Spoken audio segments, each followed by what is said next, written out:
Enrique Guevara. Hola, ¿qué tal? Muy buenas tardes, Rafa. Gusto verte nuevamente por aquí, ya reponiéndote o ya casi repuesto. Pues un saludo a todos los que nos están escuchando a través de las vías de comunicación. Muchísimas gracias, Enrique. Muy buenas tardes. Saludo también en la mesa a Víctor Hugo del Servicio Sismológico Nacional. Víctor Hugo, bienvenido, esta es tu casa. Muchas gracias por la invitación. Y nos acompaña también Armando. Armando, si nos dices tú de dónde vienes. Hola, buenas tardes. Muchas gracias primero por la invitación. Yo vengo del Centro de Instrumentación y Registro Sísmico y estoy aquí a sus órdenes. Del CIRES. Del CIRES. Exacto, porque luego cuando uno ya no dice los acrónimos y lo dice completo, dicen, ¿qué es eso? Yo he escuchado a mucha gente que dice, vengo del Centro Nacional de Prevención. No, yo solo he ido al CENAPRED. No dices, bueno, ok. ¿No? Sí pasa, entonces del CIRES nos acompaña. Algo importante de mencionar, detrás del desarrollo de la alerta sísmica hay mucha gente que ha participado en diferentes aspectos. Particularmente Armando es, digamos, de las mentes desarrolladoras de los algoritmos que detectan y estiman la magnitud del sismo. Su tesis doctoral ya lleva pues muchos años trabajando, haciendo investigación en este tema. Entonces, pues es uno de los grandes personajes que han contribuido al desarrollo de la alerta sísmica y su éxito. Bien, pues, y ese tema de los algoritmos nos va a dar tiempo de tocarlo, ¿verdad? Esperemos fue que muy sí. sonado hace unos, cuando recién instalaron o el sistema sonaba en la Ciudad de México, en los altoparlantes del C5, del C4, era muy sonado que siempre todos decían, es tema del algoritmo, ¿no? Bueno, más bien es tema de los umbrales que define la autoridad. Correcto. Pero ahorita llegamos, vamos a empezar por pianito, porque no todos van tan en el tema. Permítanme hacer, antes de iniciar, pues darles todos los saludos, ¿no? Ya hay gente conectada, por ahí alguien nos grita Cácaro, un buen amigo, Luis Eduardo Pérez Ortiz Cancino, al cual le mandamos saludos, y también vamos a ir ahorita ayudando los saludos. Recordarles que Epicentro es una iniciativa, la frecuencia de la protección civil es una iniciativa que se ha trasladado a distintas comunidades en este país, a distintos estados. Todos los días transmitimos de 4 a 5 de la tarde. Los días lunes se transmite el capítulo Nuevo León, los días martes Sonora, los días miércoles aquí, Ciudad de México, los días jueves Jalisco y los días viernes Veracruz. Tenemos otros seriales de 6 a 7 los miércoles en Colombia y los jueves en Quintana Roo. De 12 a 1 de la tarde los sábados tenemos a Epicentro Tehuacán, Puebla, y ya se ha sumado a este serial también de 6 a 7 pm Epicentro Estado de México, que tuvo su inicio hace un par de semanas, y recordarles también que a las 7:30 hay un programa conocido como La Maroma, en Epicentro, que conduce el ingeniero José Luis Hernández de ESA, y nuestro programa Cuarto para las 4, todos los lunes a viernes, con entrevistas que realiza nuestro colega Ulises Cruz Gama, al cual mandamos un fuerte saludo. Lo vamos a estar repitiendo, están todos invitados del 27 al 29 de septiembre en Playa del Carmen, en Xcaret, al segundo Congreso Internacional Territorios Más Seguros y Más Humanos ante el Riesgo de Desastres, que este año tiene por título De la ocurrencia del desastre a la gestión del desarrollo. Y mucha chamba de esa tenemos este año, ¿verdad?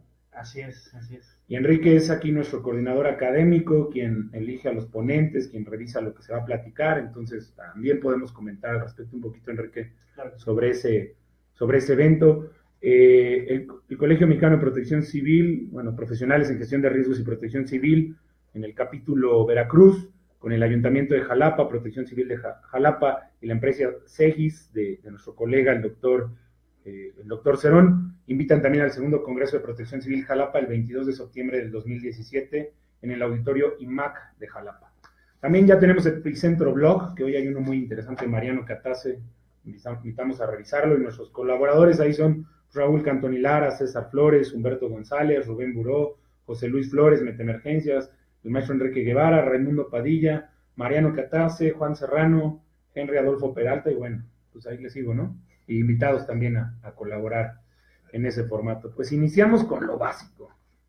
Yo siempre he discutido un tema, y empiezo por el Sistema Sismológico Nacional, el Servicio Sismológico Nacional. Primero que nada, pues agradecerles porque son la fuente de información más fiable siempre después de, ¿no?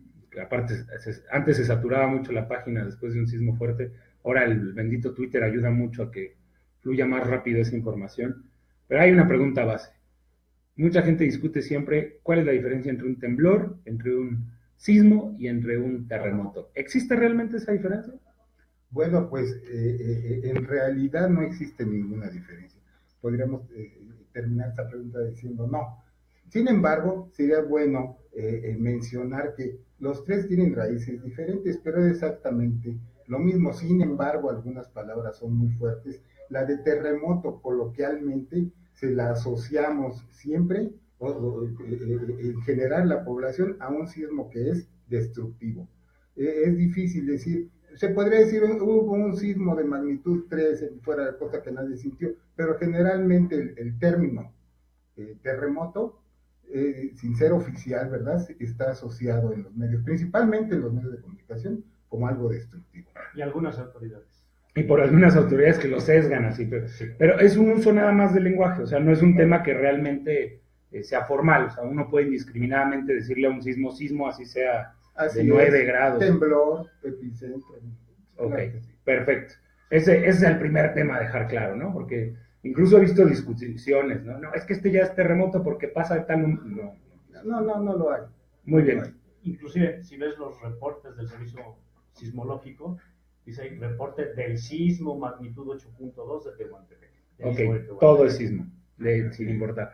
La siguiente pregunta obvia que me encanta hacer, porque son fans de decirlo, ¿está temblando más?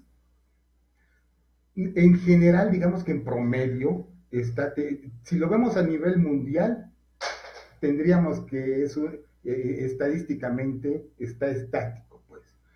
Obviamente, en periodos en donde ocurre un sismo importante, las réplicas y toda esa sismicidad adicional, pues parecería, si uno hace una estadística de aquí de la República Mexicana, parecería que está temblando más. Si nosotros recurrimos a los catálogos sísmicos, por ejemplo, el que tiene el Servicio Sismológico Nacional, me refiero a un catálogo instrumental desde que empezó el Servicio Sismológico hace poco más de 100 años, vemos que los sismos que tenemos registrados son de ciertas magnitudes para arriba. En los inicios, pues eran sismos nada más los más fuertes. Los sismos más pequeños no había forma de cómo registrarlos y menos localizarlos, ¿no? Con el paso del tiempo y las nuevas tecnologías, pues obviamente de pasar de 9 estaciones hace más de 100 años, que eran además estaciones mecánicas, rudimentarias, en donde las amplificaciones eran de 100 o 200 veces, no es nada comparable con los instrumentos actuales, que son muy sensibles y además cuyo número con los que trabaja el Servicio Sismológico son aproximadamente 110 estaciones en la República Mexicana, todavía una cantidad menor que en muchos países. Sin embargo, eso nos da la posibilidad de poder localizar la mayor cantidad de sismos que ocurren. ¿Sí? Entonces, bueno, si nosotros lo vemos desde ese punto de vista, diríamos, es que está aumentando la sismicidad. No, estamos aumentando simplemente los sismos que podemos localizar. Es decir, los instrumentos son mejores y medimos más sismos que antes ni nos enterábamos. Correcto. Pero algo muy importante comparado con eso, que la población ha crecido. Los asentamientos han crecido muchísimo y por otro lado, los medios de comunicación a la par de los instrumentos, pues han mejorado, ¿verdad? Ahora, lo que ocurre ahora es casi instantáneo que se pueda saber del otro lado del mundo. Lo que antes tomaba minutos, horas o semanas, ahora ya es prácticamente instantáneo, ¿no? Hablando o entrando en materia con este sismo de magnitud 8.2, un tema que también me gusta tratar siempre que hablamos de sismos, la diferencia entre magnitud e intensidad. Porque muchas veces creo que confunden, sobre todo los medios de comunicación, el concepto y lo que hablan de. Lo correcto es decir magnitud 8.2 y qué sería la intensidad. Sí, es correcto, la magnitud está asociada con el tamaño del sismo. Y el tamaño del sismo, la magnitud, está relacionada con el área de rompimiento. Recordemos que un sismo es el efecto de un desplazamiento muy rápido en un área en donde los esfuerzos se han acumulado y súbitamente existe este desplazamiento. En el caso de este sismo es un área estimada en 200 kilómetros aproximadamente por unos 70-80 de ancho. Entonces, el tamaño de ese sismo siempre va a ser el mismo, ¿sí? 8.2. Y la intensidad se refiere actualmente en escala modificada de Mercalli a cómo los efectos que tiene sobre las comunidades, sobre la población misma. Que al haber más población o al haber más áreas pobladas, obviamente esta percepción cambia, ¿no? Sí, completamente. Y las edificaciones, ¿verdad? No es lo mismo los lugares en donde la mayor parte de las casas tienen 1 o 2 pisos que las grandes ciudades donde ya hay edificios, como la Ciudad de México, donde ya hay grandes edificios. Entonces, dejando claro, la magnitud es el tamaño, es asociada directamente al fenómeno, y la intensidad es un tema humano, es como nosotros sí, exactamente. Los efectos que los efectos sobre la superficie, digamos. A mí, en este tema, a mí siempre me gusta poner un ejemplo que creo que ilustra muy bien la diferencia entre magnitud e intensidad. Si ponemos un foco de 100 watts, los watts están hablando de la energía que está liberando ese foco. Y si yo estoy muy cerca del foco, la intensidad de luz es mayor a que si yo estoy alejado de ese foco, la intensidad de luz que yo percibo es menor. Y aparte, si dormiste mal, la intensidad es un tema de percepción, entonces, de tu sensibilidad al... Sí, entre más cercano estés al foco, en este caso, en términos al epicentro, vas a tener mayores intensidades. Correcto. Conforme te alejas del epicentro, vas a tener menores intensidades. Sin embargo, hay ciertas zonas en donde hay una amplificación por efectos locales. Entonces puede haber zonas, el caso de la Ciudad de México, que hay una amplificación de las ondas sísmicas, entonces la intensidad se incrementa por las condiciones del subsuelo. Cuando nos asomamos al Twitter y vimos que la magnitud era, la primera que se publicó era de 8.1, ¿correcto? Correcto. Híjole, la primera percepción es altísimo. O sea, la ciudad ha de estar desbastada. Y justo aquí aplica este fenómeno, ¿no? La distancia al epicentro. Eso es lo que favoreció a que los daños en la Ciudad de México no fueran tan altos. Favoreció a la Ciudad de México. Y desfavoreció obviamente a las comunidades de Oaxaca y Chiapas, ¿no? Ajá, exactamente. No es lo mismo, siempre lo comparamos con el temblor de 85 porque es lo más próximo y porque sus efectos fueron devastadores.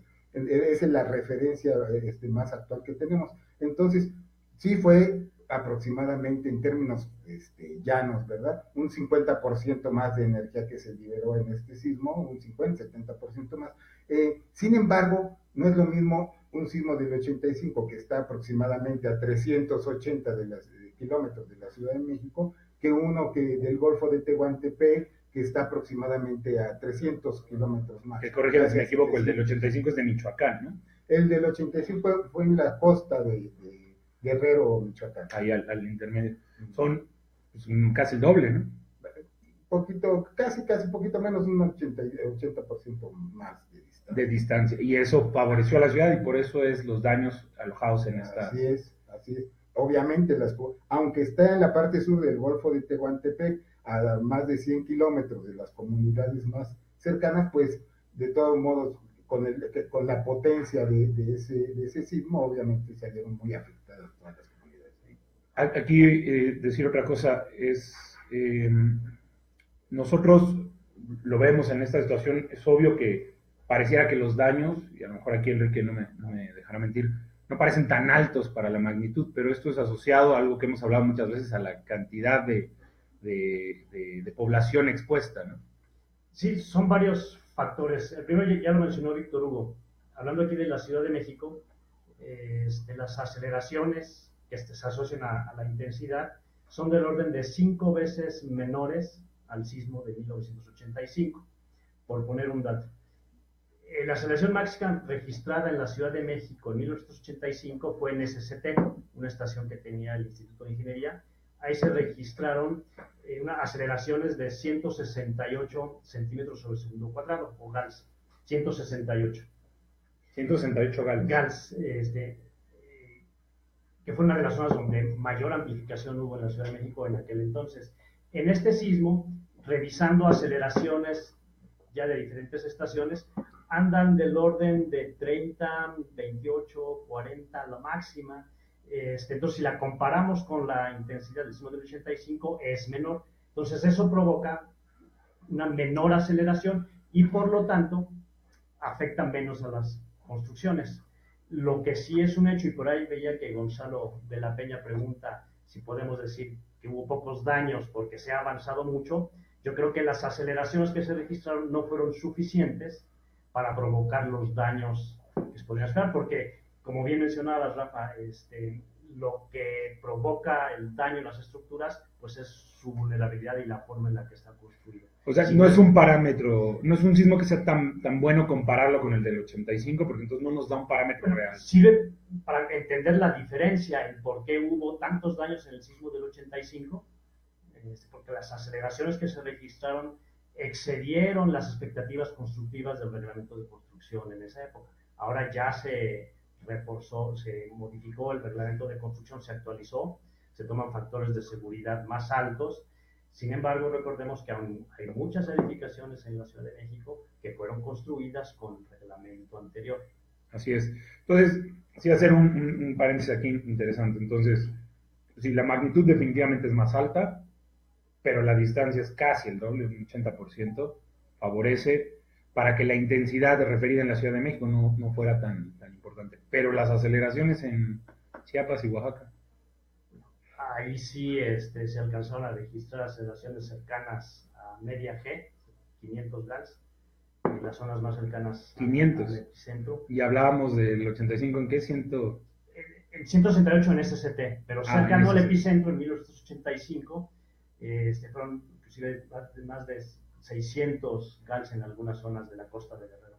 Bien, ya me reclama Héctor que despache un poquito saludos porque son muchísimos, nos estaban esperando.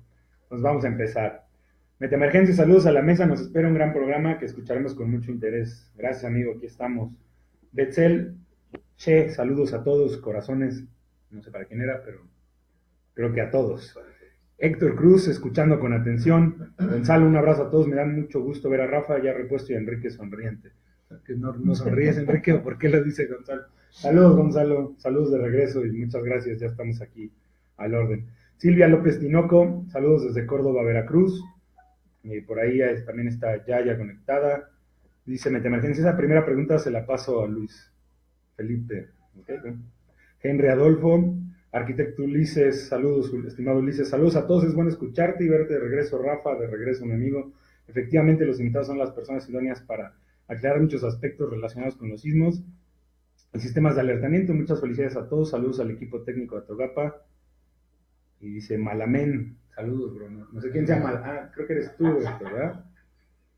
Luis Eduardo, que también está conectado, saludos, amigo. Alex Vargas, Alejandro Maldonado, saludos, Alejandra. Saludos desde Iztapalapa para el mundo. Pregunta, ¿consideran que los sismos del 85 hemos avanzado en materia de prevención? Bueno, ya fue respondida. Jesús Moisés Rangel nos manda saludos.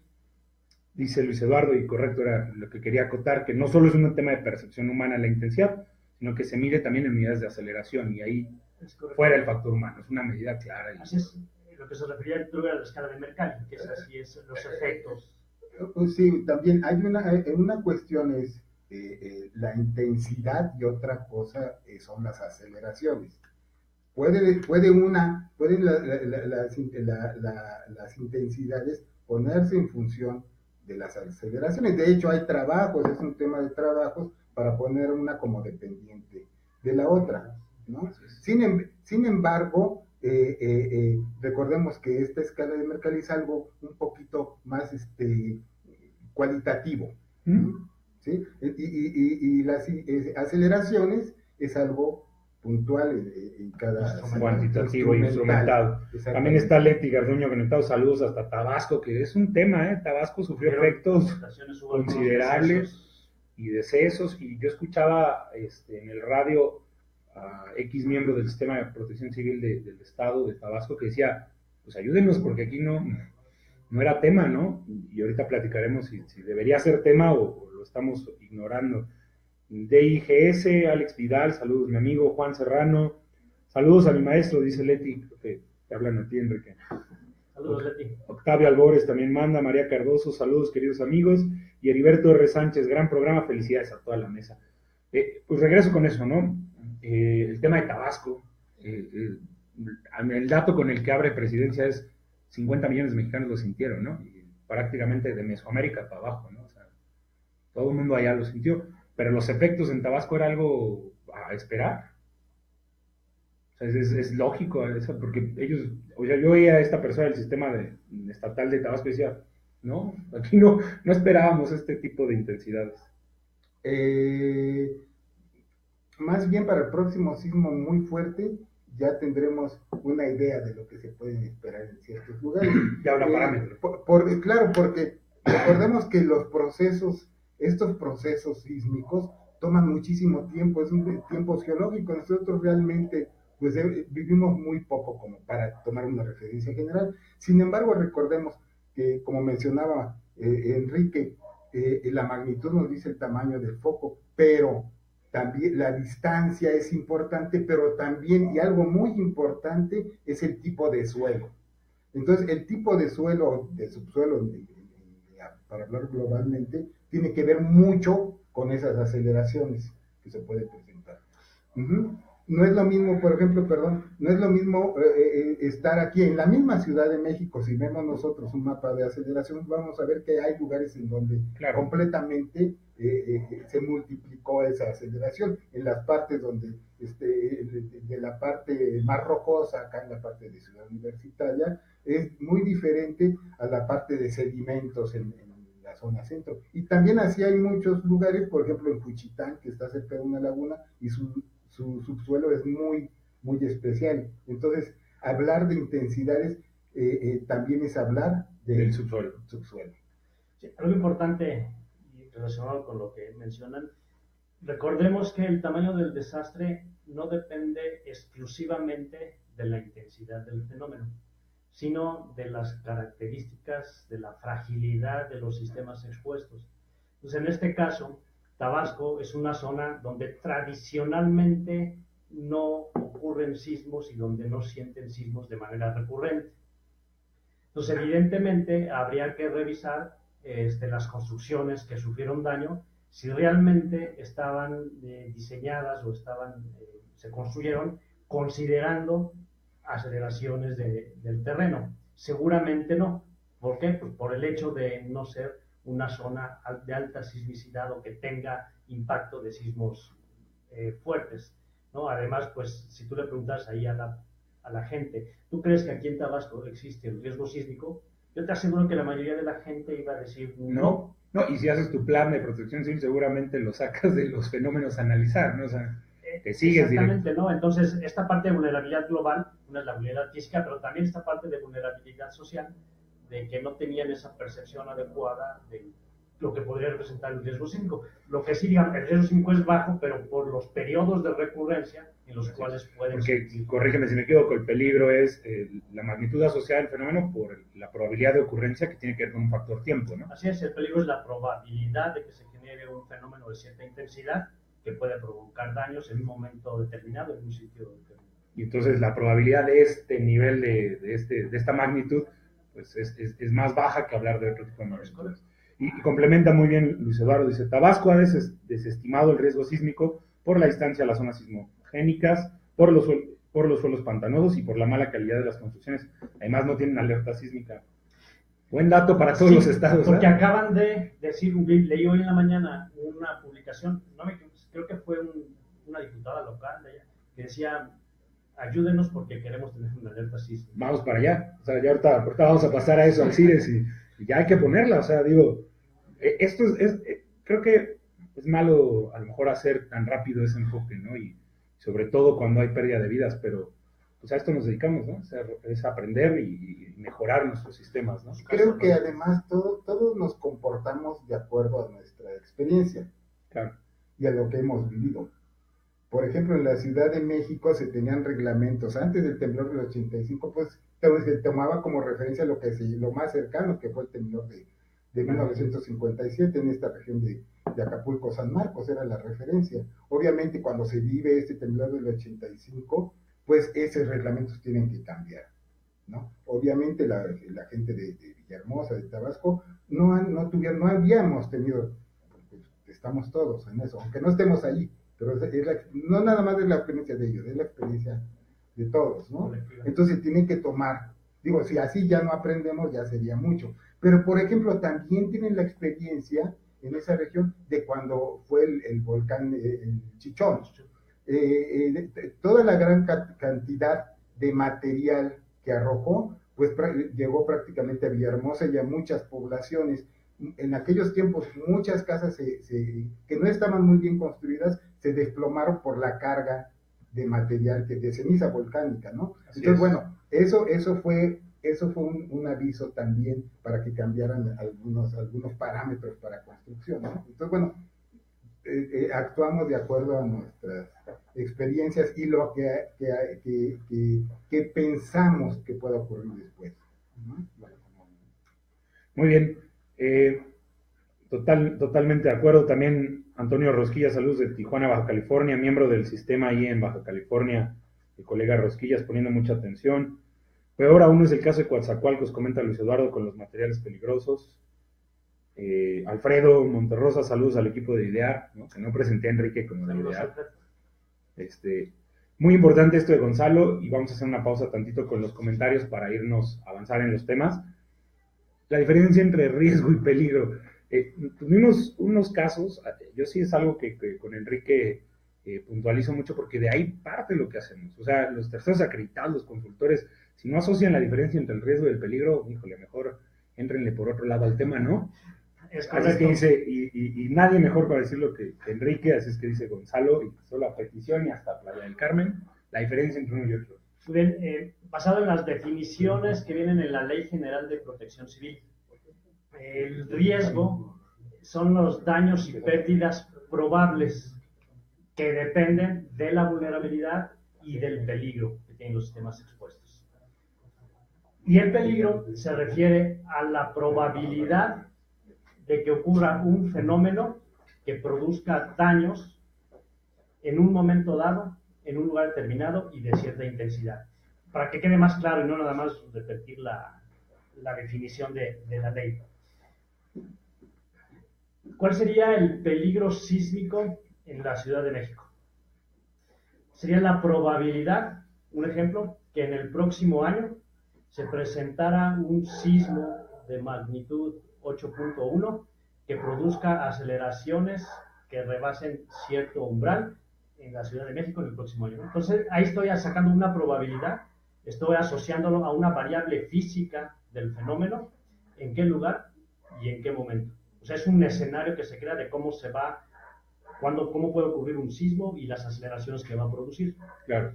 Cuando yo combino ese elemento con la vulnerabilidad física, social, institucional, la vulnerabilidad institucional, y digamos, hago una combinación de ambos elementos, es lo que me va a producir los daños y las pérdidas.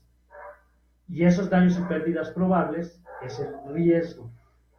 El riesgo tiene que existir siempre y cuando está asociado a un daño o pérdida, ¿no? Daños o pérdidas, así, de acuerdo a la definición de la Ley General de Protección Civil. Y el peligro es lo que provoca ese daño y esa pérdida. Las probabilidades de que un fenómeno lo provoca con ciertas características. Y como dice muy bien Jorge Ortiz, ¿no? El peligro tiene que tener nombre y apellido, y el riesgo ni se diga, ¿no? O sea, así es, igualmente la vulnerabilidad, porque puede ser vulnerable ante un fenómeno, pero no serlo a otro. Y hay, para que no se olviden, es un riesgo igual a peligro por vulnerabilidad. Bueno, sí, en sus acepciones, ¿no? Y hay, incluyendo el valor de los bienes expuestos. Y sería por vulnerabilidad, por exposición y por peligro. Sí, o sea, 3 elementos deben de estar presentes para evaluar el riesgo: el peligro, la vulnerabilidad y la exposición. Que aquí es lo que hablábamos, un poquito para darle contexto, ¿no? Son menos los bienes expuestos en Oaxaca y en Chiapas, ¿no? Por condiciones socioeconómicas, pero son más vulnerables socialmente o vulnerabilidad física. Las construcciones no son tan bien hechas, por eso es que se juega con esta ecuación del riesgo, ¿correcto? Bien, y un tema importante también para seguir con el tema sismo en este de 8.2 o en otros, la profundidad a la que se presenta. Se habla mucho de la importancia, ¿es cierto esto? Sí, claro. Bueno, este sismo tuvo una profundidad aproximada de 58 kilómetros, poquito más. Pero ¿qué significa? Nosotros cuando damos un epicentro y una profundidad, nos referimos al instante en el que empieza el rompimiento. Si lo vemos en el mapa y ponemos ese longitud, latitud y profundidad, es un puntito, es como un puntito. No, en realidad es donde empieza ese rompimiento de la falla, ¿sí? En donde empieza a propagarse las ondas sísmicas. Este sismo como mencionaba hace rato, tuvo una longitud aproximada de 200 kilómetros. Quiere decir que en la orilla hacia lo que es la trinchera, hacia el sur del Golfo de Tehuantepec, en esa parte empezó a romper y la falla se propagó con dirección noroeste, ¿sí? Más o menos con dirección a lo que sería esta parte de Juchitán. Los últimos sismos, digamos las réplicas últimas, fue hacia allá, aunque sean réplicas de magnitudes más pequeñas. Entonces empieza a propagarse y también tuvo la característica de que, a diferencia de muchos sismos importantes, entre ellos el del 85, que fue interfase, esto quiere decir que placa de Cocos y placa norteamericana fue en este contacto. En el caso de este sismo del Golfo de Tehuantepec, no, fue precisamente en la placa de Cocos, en donde se le dice el slab, todo esto, en donde rompió casi verticalmente. Entonces nosotros, cuando obtenemos la magnitud, hacemos la inversión de los datos, vemos ahí que el mecanismo sísmico fue precisamente de esa parte de la placa de Cocos, que ya está bajo la norteamericana, que no soportó la carga de esfuerzos y se rompió hacia una con respecto al otro, provocando debido a una falla casi vertical. Muy bien. Y la siguiente tema sería, y ya que lo mencionaba, el tema de las réplicas. ¿Cuándo sí hablamos de una réplica de ese sismo y cuándo hablamos de un sismo distinto? Bueno, generalmente a la ocurrencia de un sismo queda dentro del interior de esa área que se ha roto, pues muchos puntos que son inestables, digamos, localmente, energías acumuladas localmente. Entonces eso en función del tiempo se empiezan a acomodar, si lo queremos entender así, para llegar a un equilibrio, en donde haya mínima energía guardada ahí, y es cuando se provocan las réplicas. Generalmente, casi todos los sismos presentan réplicas. Más para un sismo tan grande, pues el número de réplicas, hay una relación. Y la magnitud de las réplicas puede ser diversa, o sea, no tiene, mientras sea ahí. Exactamente, las réplicas generalmente, en términos globales o estadísticamente, podemos ver que podrían ser, para este caso, hasta de magnitud 7, ¿no? Okay. Podría ocurrir una réplica. Podría, ojo, porque no nos vayan a hacer aquí el pequeño corte y salir con, ya dijeron que... No puede. Es probabilidad. Es probabilidad, es posible. Es posible. Aunque la probabilidad no sea tan alta, pero sí es posible. Ahora bien, el hecho de que ocurra un sismo de esta magnitud no quiere decir que ya se haya liberado la energía total de toda la zona de subducción. Puede incluso aumentar los esfuerzos en regiones adyacentes, como en el caso del temblor de 1985, donde ocurre ese temblor del 19 de septiembre y al día siguiente ocurre otro de magnitud 7.6, si no mal recuerdo, pero ya no fue propiamente una réplica, fue en una región adyacente que rompió. Pues es decir, la energía liberada del primer sismo generó un recargamiento, entre comillas. Por así decirlo. Un recargamiento. Y aquí, digo, la pregunta obligada, ya llevamos un buen rato de programa, pero hay que decirlo, porque es obvio. ¿Se puede predecir un sismo? No se puede decir. Es tan fácil decir no.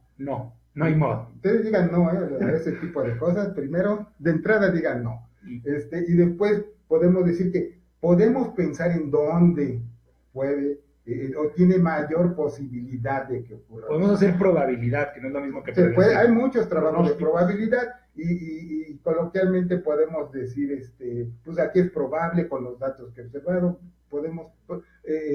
pero cuestión muy no científica, incluso puedo decir, es más probable que ocurra un sismo en la brecha de Guerrero, ¿sí? Porque ya no han ocurrido sismos importantes en los últimos años. La gente asocia los sismos a cada 30 en la Ciudad de México, ¿no? Y muchos decían, entonces ya pasó el de estos 30, ya de aquí a 30 años no compro mi seguro sísmico. Son promedios puramente aritméticos. Así es. ¿No? Nada más. Entonces, bueno. Puede ser hoy o puede ser hoy o puede ser mañana. Pero sin embargo, también se ha visto que en esta parte de la brecha de Guerrero existen otros procesos que han servido para que no ocurra un sismo tan pronto.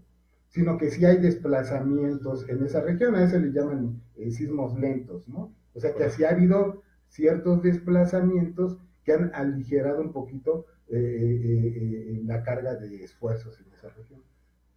Aquí, por ejemplo, algo que un poco de humor es de que cuando alguien les diga que se corre el rumor de que va a ocurrir un temblor o un terremoto de 8.4, 8.5, ahí la recomendación es de que apuesten, ¿no? Si ocurre, pues ya creo que muy pocas personas van a estar, y si no, en ese sentido van a ganar.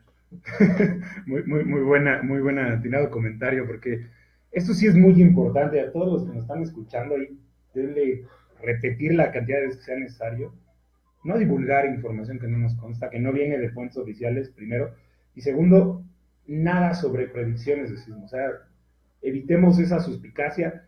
Si hay especialistas que quieren trabajar en ese sentido, pues qué bueno, es un trabajo digno y ojalá algún día encuentre a alguien cómo hacerlo, sería excelente, ¿no? Claro. Ojalá alguien logre hacerlo, pero nada de replicar en redes, con familias, en comidas, en chascarrillos. No hay modo actual de decir si es ahorita, si es en 10 minutos, si es en 10 años.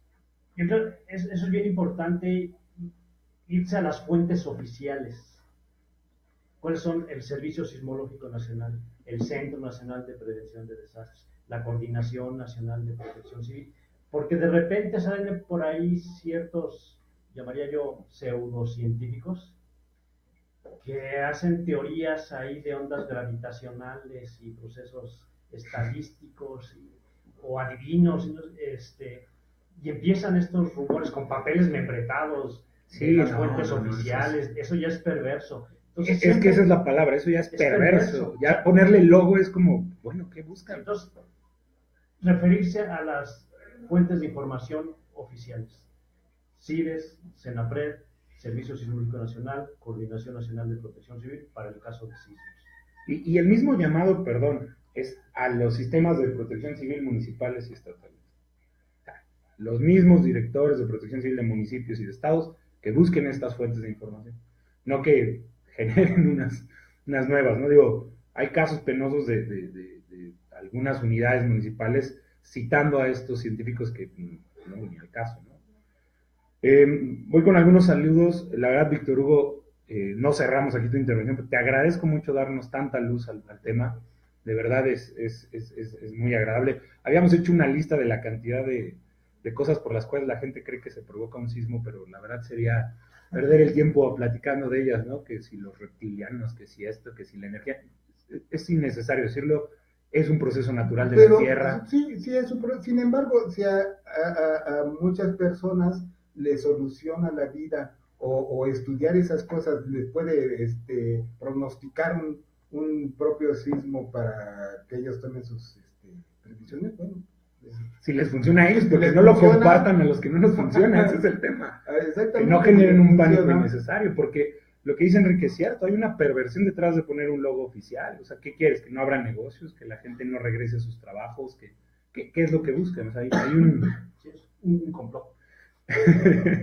Lo de Tabasco es un claro ejemplo sobre la percepción del riesgo.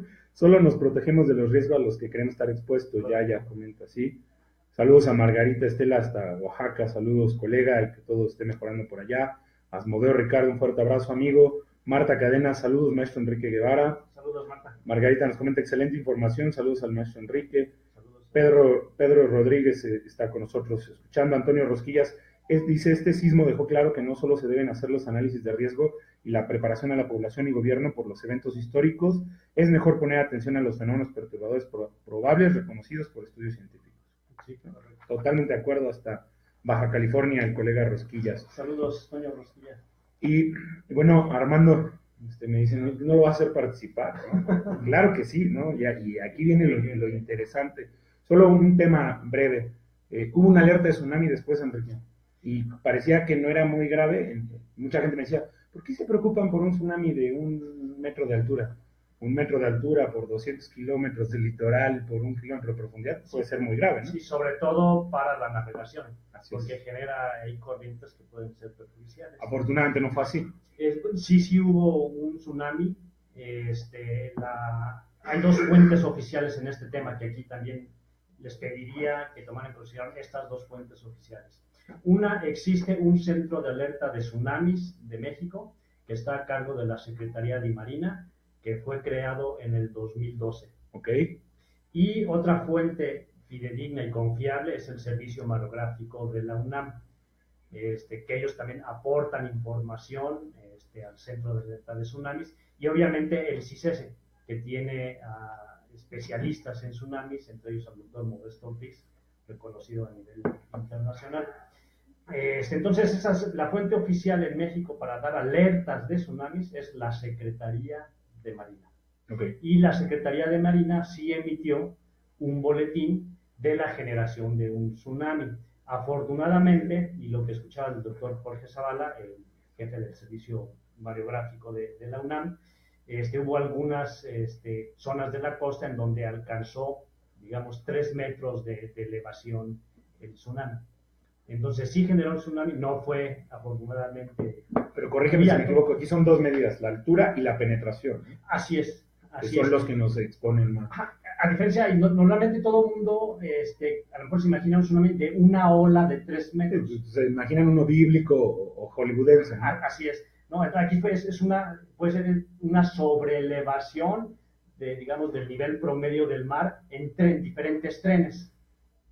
Entonces puede llegar un primer tren y después de varios minutos, inclusive llegar otro frente de ola, que se va propagando a lo largo de la costa del Pacífico. Entonces sí hubo esta advertencia por parte del Centro de Alerta de Tsunamis, sí se verificó instrumentalmente con mareógrafos. Afortunadamente las alturas no fueron muy elevadas que provocaran daños, pero sí es importante nuevamente atender a estas fuentes oficiales, porque además el Centro de Alerta de Tsunamis de la Secretaría de Marina envía la información a través de la Coordinación General de Protección Civil a los estados y a los municipios que están afectados, diciéndoles la estimación, en base a un modelo, la estimación de la altura de la ola y el tiempo en el que llegaría, para que a nivel local tomen acciones. La coordinación manejaba de medio hasta 4 metros y más o menos estuvimos en esa inter, o sea, fue bastante adecuada. Sí, acerca los modelos que se han desarrollado basados en investigaciones y desarrollos profesionales que ha hecho el doctor Modesto Ortiz y algunos otros colaboradores, se apegan mucho a la realidad. Entonces, pues por ahí me encontré estas aplicaciones que por todos lados, que alerta de tsunami, y la lanzan así, se me hace irresponsable, ¿no? Sí. Entonces, sí. Mejor fuentes oficiales. Tengamos un comentario, nada más, que no cualquier sismo en la costa tiene que provocar un tsunami. No cualquier sismo. No cualquier mecanismo, cualquier tipo de sismo provoca un tsunami importante. Okay. Afortunadamente, por el tipo de mecanismo sísmico, no tuvo tantos efectos en el mar, ¿no? Muy bien. Pues, Armando, no te vamos a robar aire, ¿eh? De que haya que extendernos, nos extendemos, porque el tema de la alerta sísmica en la Ciudad de México es, total, ya llegó aquí el productor y paga. Ya. Bueno, saludos al arquitecto Jorge Luis Paz, que aquí ya nos visita. Muy bien. Armando, el tema, la alerta sísmica, bueno, el sistema de alerta sísmica ya del país, ya no solo es de la Ciudad de México, es correcto, ¿no? Es correcto. Ha habido, los sismos no tienen jurisdicción, pueden ocurrir en cualquier parte, no distinguen fronteras, y en ese sentido la idea de hacer las coberturas, pues no se, por una cuestión administrativa y una cuestión de origen, pues se han cubierto algunas zonas, por ejemplo la de Oaxaca en especial y la de primero Guerrero, y ya después un poco lo que es la parte de Colima, Michoacán, Jalisco y ahora la región de Puebla, que son las que se cubren. Sin embargo, se ha visto la necesidad desde hace algunos años, a partir de este conocimiento que con las mejores instrumentaciones que se tienen por parte de la UNAM, pues vemos que hay una necesidad de estar próximos a algunas zonas sismogénicas, y en ese sentido sí se ha visto la pertinencia de ampliar el sistema. Este sismo, lo platicaba en la mañana con algunos colegas, estos sismos son de los que uno tiene que pensar que todo lo que ya conocíamos, a veces hay que hacer una actualización. Por ejemplo, paradigmas. Sí, en el caso de Tabasco, que comentan de que en los mapas de peligro que se manejan regularmente en esas regiones, no acusan que haya un peligro de acuerdo a lo que comenta Enrique Guevara de la probabilidad de que ocurra un daño o una frecuencia de estas actividades sísmicas en esa región. Sin embargo, los daños que generó ya hacen ver que a lo mejor esos mapas o atlas de riesgos sí van a tener que requerir una actualización. Claro. Y es algo que no, y tienen que estar en constante, ¿no? O sea, cada que ocurre un fenómeno, aprender de la experiencia. claro. Sí. En el caso de la Ciudad de México, con la red acelerográfica de la Ciudad de México, hemos estado empezando ya la tarea de recolectar información y un poco coincidimos con lo que comenta el doctor Espíndola de que sí estamos viendo los efectos que están generando por la distancia que se tienen de este sismo espectacular de 8.2 y lo estamos viendo comparando con un sismo de 7 en el caso que tuvimos el del Viernes Santo, el de 7. Hace 2 años, me parece, ¿no? 2 años un Viernes Santo. El 18 de abril de 2014 y estamos viendo oscilaciones similares. En ese sentido, es importante señalar de que a veces en los medios o la gente dice, no, es que este sismo ya lo superamos, ya lo logramos, tenemos la capacidad, tenemos los sistemas de protección civil ya está sumamente robusto y son de esos golpes que tenemos que sentarnos, golpes de agua fría en el que tenemos que ver la distancia que tuvo el sismo, la forma del mecanismo que tuvo, hacia dónde estuvo las directividades principales de la energía que se propagó y hay que empezar a hacer ya estudios comparando con otros sismos y ver escenarios ya más de acuerdo a las mediciones que se tengan y no tanto de una medida un poco propagandística o espectacular que a veces se menciona. No, y que pareciera más de ego, ¿no? O sea, ¿de qué nos sirve decir estamos a la vanguardia? No, mejor que mejoramos, porque esto es al otro día si es necesario. O sea, claro, hay avances y hay que señalarlos, hay que aplaudirlos, pero no hay que sentarnos ahí, ¿no? Que es lo que sigue a trabajar. Si ya estamos viendo que funciona el sistema de alerta en la Ciudad de México, pues que funcione en los otros estados donde no hay. Sí. Y pregunta a Gonzalo y a la par, ¿qué estados tienen este sistema? La alerta sísmica está actualmente en seis ciudades. No llegamos a cubrir todo en la Ciudad de México, por supuesto, lo que es la capital de Oaxaca, lo que es el municipio de la capital de Puebla, Acapulco, Chilpancingo y Morelia.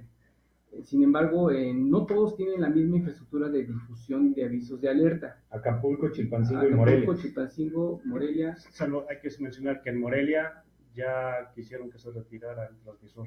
Sí, bueno, Digo, aquí empecemos, perdón, me voy a regresar un poquito. Claro. Empecemos como con el sismo. O sea, el sistema de alerta sísmico, para que no lo confundan con otras cosas, hay sismógrafos o detectores por toda la costa del Pacífico, desde Jalisco hasta Chiapas, ¿correcto?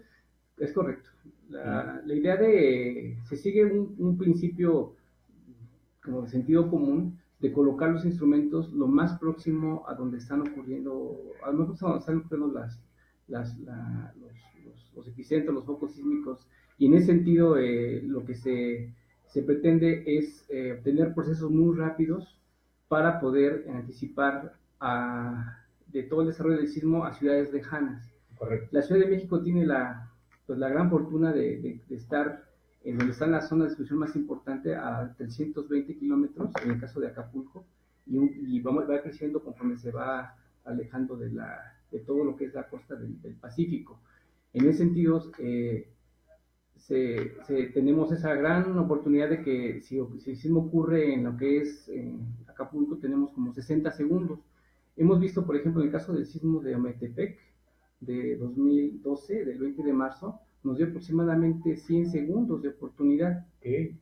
Yo de hecho tengo la mala manía desde que me junto con Enrique de contar cuando suena la alerta sísmica.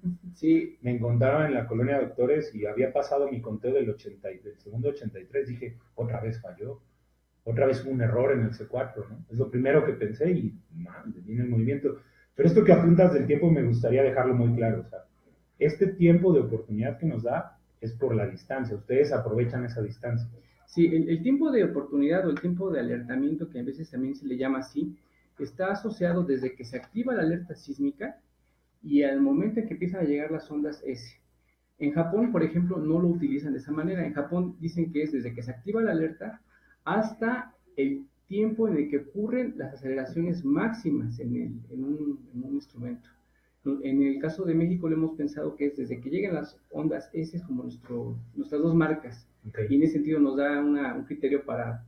Que las ondas S son las que ya son perceptibles por el humano, ¿correcto? Y pudieran causar. Y causan daño. Sí, las ondas S son, las ondas que viajan en el interior de la Tierra son las que tienen un mayor contenido energético por sus características y son las que regularmente son las que generan los daños en estructuras. Este tiempo de oportunidad, y decirlo a nuestro auditorio, es porque ustedes tienen esta red en el Pacífico que los detecta y tienen antenas que transmiten en estas ciudades que nos mencionaste, Ciudad de México, Oaxaca, Puebla, Acapulco, Chilpancingo y Morelia, tienen antenas que transmiten como si fuera un radio la señal a los aparatos receptores. ¿Hasta ahí voy bien? Sí, bueno, son sensores, tenemos 97 sensores distribuidos en los estados que señalé, y cuando se procesa la información se envían a las ciudades. Cada ciudad, que mencioné también, pues, en el caso de la Ciudad de México, tiene un conjunto de modelos que permiten indicar si amerita o no generar la alerta sísmica. Que ahí vamos a los modelos, ¿no? Y en ese sentido, cada ciudad tiene sus propios estimadores para activar o no la alerta sísmica. Que antes de llegar a eso sí me gustaría dejar en claro, porque muchos me dicen, oye, es que dicen que se alerta a Puebla, ¿no? La ciudad, ¿no? La ciudad, el radio, la antena transmisora tiene una capacidad, tiene un alcance, ¿no? Igual que los radios de AM y de FM, ¿no? Es que en este caso el municipio de Puebla estuvo interesado y financió la instalación del transmisor. Y porque aquí la llamada es fuerte hacia los sistemas estatales y municipales, o sea, si consideran, si el estudio, si su mapa de peligros lo dice, pues aquí el tema es poner o agarrar ya una antena y poner el transmisor y que se haga el estudio por medio de ustedes. O sea, no solo es, digo, no, lo estoy haciendo muy sencillo, ¿no? No solo es llegar y poner el transmisor, ¿no? No, pero como dice Armando, tienen que tomar en consideración a partir de qué magnitud, dependiendo de la distancia que esa ciudad se encuentra del epicentro, para determinar cuándo se active y cuándo no. Exacto. Es correcto. La idea de la alerta sísmica está muy orientada a lo que genera las Naciones Unidas respecto a lo que es un sistema de alerta temprana. La parte que el CIDES está involucrado le llaman en la parte del corazón del sistema de alerta, que es la parte del monitoreo, la parte de comunicación y la parte de diseminación de los avisos. Okay. En el caso de la diseminación, la Ciudad de México es la que tiene la mayor infraestructura de diseminación porque se transmite por radio, por televisión, por los altoparlantes y por los receptores dedicados que conocemos como SARMEX. ¿Alguna otra de estas ciudades tiene altoparlantes? Creo Oaxaca, ¿no? Oaxaca tiene altoparlantes, también tiene lo que es... De hecho, Oaxaca es pionera en avisos de alerta sísmica utilizando altoparlantes y también utiliza lo que fue radio y televisión. Y desde 2010, 2012 también difunde la alerta por los sectores de multiamenaza, multialerta que llamamos son los SARMEX. Ok, que son los radios estos SARMEX. Los sectores dedicados, sí, así es correcto. Si me permite un poco, esta información la obtuve del CIRES, en el blog de Atogapan, ahí hice una evaluación del desempeño de la alerta sísmica. Y les voy a leer rápidamente los tiempos de alertamiento de oportunidad del CIRES, si me permites, Armando. Por ejemplo, en Oaxaca se tuvieron 13 segundos de anticipación. Sonó la alerta sísmica y a los 13 segundos tuvieron el arribo de las ondas S. En Puebla tuvieron 63 segundos. En Chilpancingo, 66 segundos. En Acapulco, 70 segundos. En la Ciudad de México, 86 segundos. En Colima, 181 segundos, y en Guadalajara, 190 segundos. Okay. Por ejemplo, para Guadalajara es altísimo. Obviamente, la ciudad ni se diga, o sea, te permite alejarte de una zona de riesgo sí o sí. O sea, sí, definitivamente. Ok, y regresando, esto es lo importante aquí acotar, ¿no? O sea, el funcionamiento es que te da un tiempo de oportunidad en lo que arriban las ondas secundarias. Y esto es porque se transmite vía radio. Aquí el tema importante es al que queremos llegar es justo cuándo sí, cuándo no suena, porque de repente, y en lo particular cuando uno se dedica a esto, pues causa molestia la percepción pública de este tema, ¿no? De, es que sonó y no lo sentí, y yo les digo, gracias, ¿no? Que bueno, que ojalá siempre sea así, sí, o sea, ojalá siempre suene y no tengas percepción ni siquiera de él, ¿no? Ojalá, pero lamentablemente no, sabemos que no va a ser así. Entonces, parte del trabajo de ustedes en el CIR es determinar cuándo debe activarse y cuándo no. Sí, todo el proceso es de manera automática debido a que el fenómeno que se está queriendo alertar ocurre en unos pocos segundos y alcanza a grandes distancias en muy poco tiempo. Eso provoca que se tenga que hacer todo robotizado, todo automatizado. Entonces, no hay alguien que esté apretando el botón, a diferencia de otras amenazas, de otros fenómenos naturales que permiten hacer algunas cosas manuales. En el caso de los sismos, no se puede. La forma en que se define cuándo alertar y cuándo no, tiene que ver precisamente con algunos cálculos que se hacen de manera incipiente de la información que está ocurriendo. Actualmente la alerta sísmica tiene tres algoritmos. Un algoritmo que desde que se detectan las ondas P en los sensores próximos, calcula en 3 segundos unos estimadores de magnitud. Y si el siguiente algoritmo emplea lo que es la duración del tiempo del ritmo de las ondas P y de las ondas S en los sensores, y el tercer algoritmo, que es el algoritmo original, el algoritmo primero, es el que emplea el doble de tiempo de las ondas P y de las ondas S. ¿Esto qué quiere decir? Que si el epicentro del foco sísmico ocurre muy próximo al sensor, lo va a hacer muy rápido. Por ejemplo, pensemos que en el caso del sismo del Viernes Santo, la estación más próxima al epicentro estuvo a menos de 20 kilómetros, 25 kilómetros. ¿Hacia el foco o hacia el epicentro? Del foco, perdón, del foco al sensor. Eso nos dio un tiempo de procesamiento de 2 segundos. El algoritmo que se empleó fue el S-P, que con 2 segundos y medio aproximadamente calculó el posible magnitud del sismo. Estos datos si alguien los llega a ver en algún video, no hagamos mucho caso en el sentido de que es que son magnitudes del CIDES. No, las magnitudes que genera el sismológico son las oficiales. Son datos para estimar simplemente lo que posiblemente puede ser el tamaño del temblor, y una vez que cuando se tienen esos parámetros se envían a las ciudades, y una vez que llegan a las ciudades, considerando la evaluación de distancia, es cuando se decide si esa ciudad amerita alertarse. O sea, físicamente, en donde se decide el robot o la inteligencia o el algoritmo que decide, tú me dirás cuál es el término correcto, que decide si alertar o no, está ya en la ciudad. O sea, ya le llegó el dato a la ciudad y ahí es donde toma la decisión, no es el sensor como tal. No, porque para alertar requerimos que tengamos al menos 2 sensores independientes que tengan estimadores de magnitud de una forma coherente. Sí, ya me ganaste la siguiente pregunta. Yo cuando vi el sistema decía, y si alguien vaya a alterar el primer sensor, son 2 por lo menos, ¿no? Sí, eso surge precisamente para evitar ruido. En Japón llegaron a cometer algunas falsas alertas porque pensaban que con un solo sensor era suficiente, y en una ocasión pasó de que por ruido electrónico se les activó y coincidió. O por una falla, ¿no? Y coincidió con otro sismo que estaba ocurriendo, que era pequeño, pero considerando sus criterios del tamaño de lo que estaba generándose la cobertura de detección, dijeron que era un sismo mayor de 7. Y el sismo que realmente había ocurrido era un sismo de 3, de 4 de magnitud. Entonces, para evitar ese problema, en CIDES también consideramos al menos 2 sensores que tengan rangos de magnitud similares, para poder decir que sí estamos en presencia de un sismo que puede o no ser alertado. Ok, 2 sensores cercanos, o puede ser uno sí, uno no, ¿cómo está sí, ahí?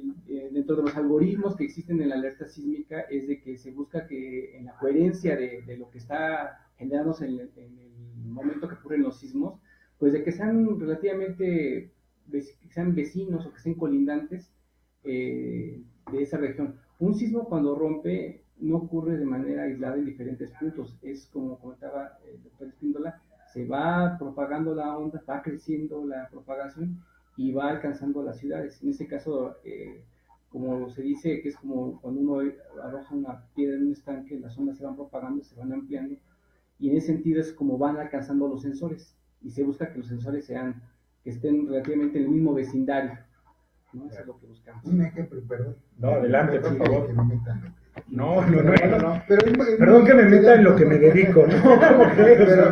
Pero es muy común porque muy seguido, casi, si no diariamente, muy seguido, el Servicio Sismológico registra 2 sismos casi a la misma hora, digamos uno, es un ejemplo, uno en Chamela y otro en Huatulco, ¿no? Entonces, si se tomaran esos como independientes, sería un sismo grandote.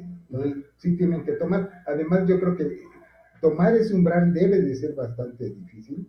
La decisión no debe ser nada fácil, porque además la amplitud de los instrumentos está íntimamente ligado también con el patrón de radiación del fallamiento. Es decir, si nosotros quisiéramos graficáramos esas amplitudes respecto a la distancia, veríamos que no son completamente lineales. ¿Sí? A eso se usa en sismología como magnitud local. ¿Sí? Entonces, un promedio de eso con varias nos estima más o menos una magnitud. Entonces, no es fácil tomar esa decisión con pocos instrumentos, ¿no? Sí, algo que hay que entender es que la alerta es una herramienta de prevención, no es un instrumento de medición. Claro. En ese sentido, se tiene que tomar la decisión y el reto de generar la activación de alerta lo más pronto posible. Los criterios para activar la alerta no dependen del CIDES. La autoridad correspondiente es la que define cuáles son sus umbrales de acuerdo a su contexto o su historia de qué sismos sienten que qué sismos han afectado sus ciudades. Cuando hablamos de umbrales hablamos de magnitud. De magnitud. De amplificación. Sí, las amplificaciones. Ya, o sea, es decir, ustedes no solo toman en referencia la magnitud del sismo, sino con la magnitud dada, lo asocian con una intensidad, que era lo que hablábamos al principio, que pueda presentarse en esa ciudad. Es que ellos todavía no tienen la magnitud, porque eso es casi instantáneo. Ellos lo infieren por la amplitud de sí, el algoritmo es quien la infiere, ¿no? Quien la, ¿cómo decirlo? La calcula. Es un cálculo que tiene que ver con unos modelos que actualmente estamos mapeando a una magnitud que es muy estable, que es la MW, y tratamos de que los modelos numéricos que se tienen con la inferencia que tenemos de las estaciones y las amplitudes que se están registrando, tratar de mapear esas magnitudes. Okay. Nos ha dado relativamente buenos resultados, y en ese sentido reitero de que yo difiero totalmente, les ha dado excelentes resultados, o sea, yo sí quisiera acotarlo, o sea, y fue lo primero que comentábamos en la mayoría de los chats, y que bien funcionó el sistema. O sea, hay que decirlo y hay que respaldarlo, esa parte de ingeniería mexicana, y es algo que hay que mejorar, no decir. Pero aquí mencionaría, si me permite, 3 virtudes del sistema de alerta sísmico mexicano, ¿no? El primero es que está basado en conocimiento científico que lleva más de 20 años de desarrollo con reconocimiento internacional, y que la elaboración de estos algoritmos está hecho por especialistas y arbitrados, tesis de doctorado. O sea, no es una improvisación de que a alguien se le ocurrió así hacerlo de la noche a la mañana. Lleva un proceso en la cual participan y es, digamos, arbitrado por especialistas geofísicos nacionales e internacionales. Es la primer gran virtud. Y menciono esto a diferencia de muchas otras aplicaciones que salen por ahí o cosas que están sacando, ¿no? Esa es una primer virtud que tiene el sistema de alerta sísmico mexicano. La segunda virtud es que se colocan los instrumentos cercanos a las fuentes donde se originan el temblor, donde se da la mayoría de los signos importantes. ¿Que hace falta cobertura? Hace falta cobertura, que los gobiernos locales, que anótenle, diputados amigos, vayan patrocinando, claro, esto, ¿no? Entonces, esa es una segunda virtud, que se mide, digamos, cercanos a las fuentes, y que al transmitirlo a la ciudad que se encuentra a cierta distancia, se obtienen segundos valiosísimos que pueden significar la diferencia entre la vida y la muerte. Así es. A diferencia también de otros sistemas que se miden ya local, o sea, ya cuando el sismo está ahí. Exacto. Entonces se pierden esos segundos. Entonces, en realidad, yo no les llamaría esos alertas, son alarmas, porque ya en ese momento están funcionando, pero ya con el movimiento, ya cuando está ahí presente el movimiento del sismo, ¿no? Que no dejan de ser instrumentos y servirán para alguien, ¿no? Está bien, o sea. El mismo CIRES tiene acelerómetros, si no me equivoco, ¿no? Sí, es correcto. Tienen redes para edificios, pero son otros sistemas. En este caso, hablando del sistema de alertamiento sísmico, yo atino completamente en lo que dices y entiendo bien, y para tratar de darme a entender, este algoritmo pues estima y esa estimación puede fallar o puede darnos un resultado distinto al estimado y a veces podemos tener activaciones con umbrales que no era el que esperábamos, eso puede pasar. Sí, todo desarrollo es susceptible a fallas. En el caso, algo que comenta Enrique, que sí es muy importante mencionar, es de que la parte de ingeniería que está detrás de todo lo que es la alerta sísmica tiene que ver con conservar los instrumentos de salinidad, sistemas autónomos, todos están a base de energía solar. Ese sistema que inició ya hace más de 25 años, está evolucionando constantemente y conforme se van teniendo elementos tecnológicos que permitan incorporarse al sistema, se pasan por una revisión muy rigurosa respecto a la posibilidad de que puedan ser adaptados al sistema.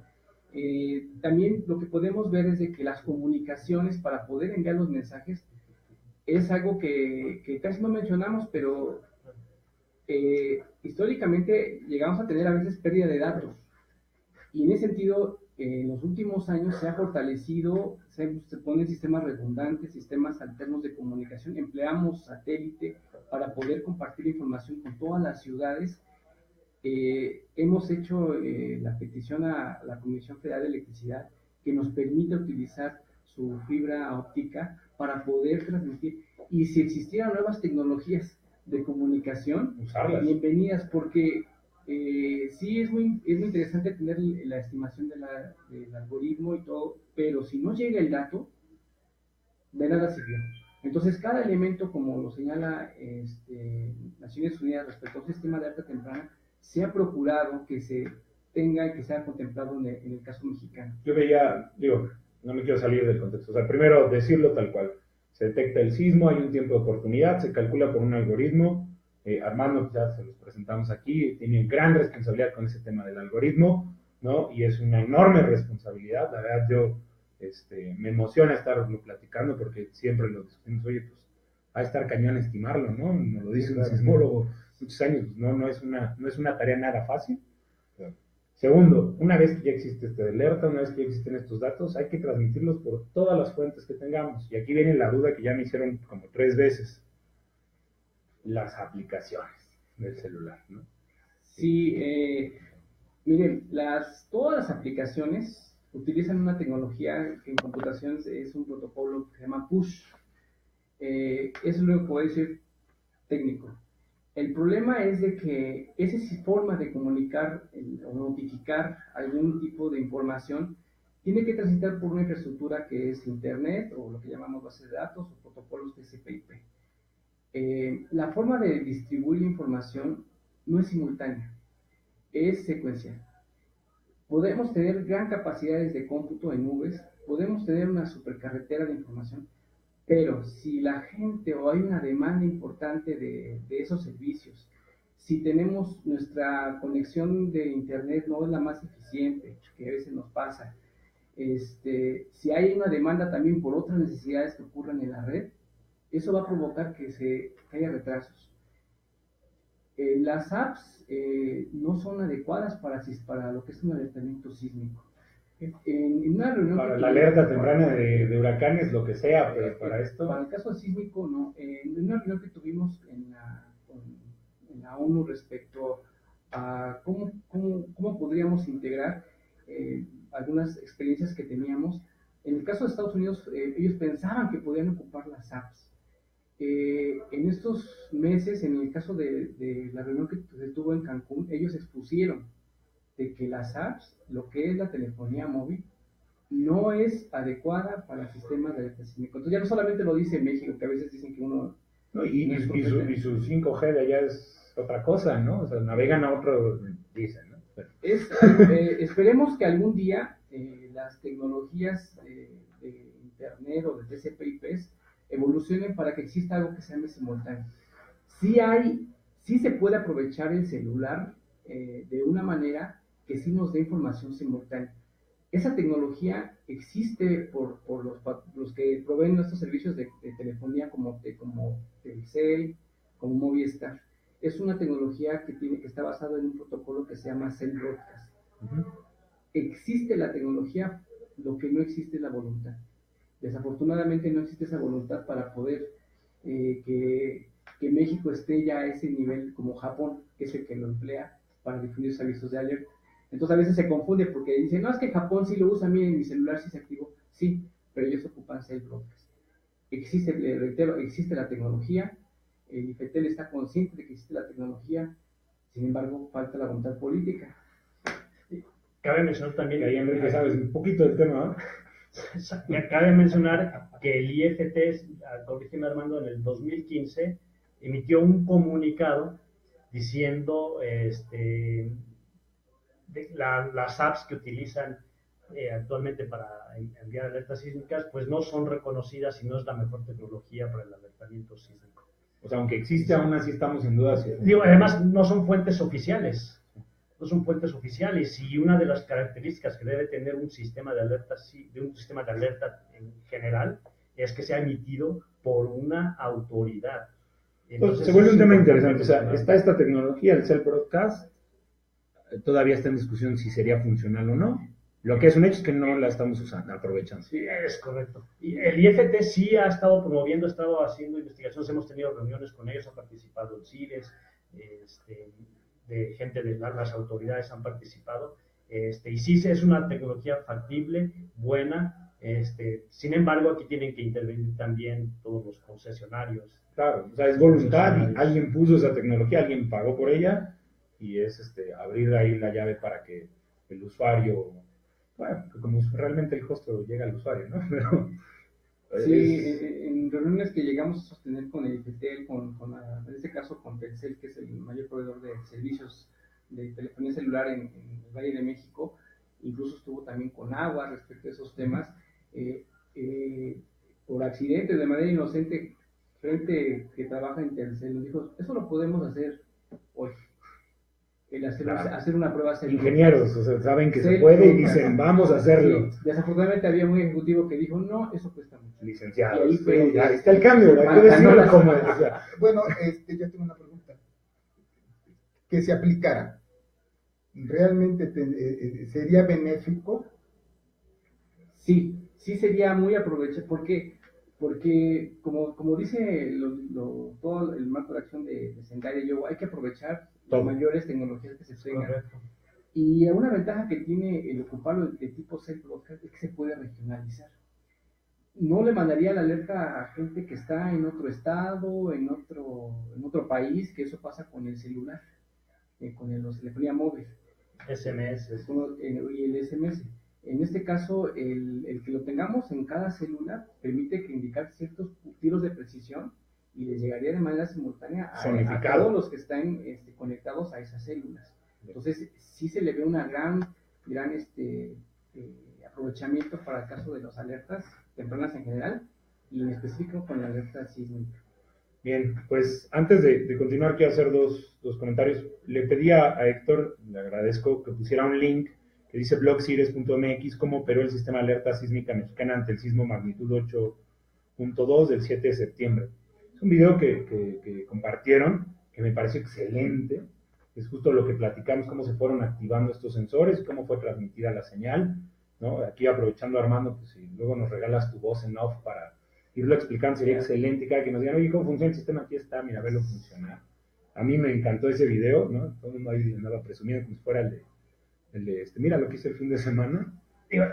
Siempre me gusta decirlo, esta aplicación, este desarrollo, fue cuando en el 2011-2012 estuvimos desarrollando la red sísmica mexicana, del cual el CIDES fue parte de la red sísmica mexicana. Importante también aclarar los patrocinadores de la alerta sísmica. Una es el gobierno de la Ciudad de México, que desde hace 20 y tantos años está financiando la operación de este sistema. Es el dueño de la alerta de la Ciudad de México, es el gobierno de la Ciudad de México. El gobierno de Oaxaca, también ellos financiaron la instalación de las estaciones sísmicas y de los transmisores. Y en el 2012, el gobierno federal apoyó a través de un convenio de la red sísmica mexicana para reforzar las comunicaciones del CIRES que comentaba Armando y el desarrollo de esta app que lo hizo el CIRES. Y esta pantalla que se ven ahí, como se van propagando, esa se instalaba en el Centro de Alerta de Tsunamis, en la Coordinación Nacional de Protección Civil, en el CENAPRED, Lástima que algunos les den mal uso, ¿no? Pero varias dependencias de gobierno, en los estados, o sea, se ha promovido, se ha difundido. Sí, vean ese link, los que nos están viendo, escuchando, abran ese link, vean cómo funcionó el sistema de alerta sísmico. Ese monitor que comenta Enrique se coloca, se busca que lo tengan en las instituciones que tienen que tomar decisiones, está colocado en protección civil, en algunas facturas de gobierno, y la idea es de que ellos tengan esa información, y básicamente lo que buscamos, también como se dice, es una auditoría, que vean cuando fallan, cuando tenemos los puntos rojos, que es cuando los sensores no están activos, y es un recordatorio de que el sistema tiene que estar funcionando todo el tiempo. Y monitoreado. Sí, se tienen recursos para y que se requieren recursos y mejores y todo. Sí, en la administración pasada fueron momentos muy importantes con una dinámica muy ágil para poder aprovechar todo lo que existe en las redes en México, lo que le comentaba Enrique de la red sísmica mexicana, el CIDES participó, el SASMEX participó.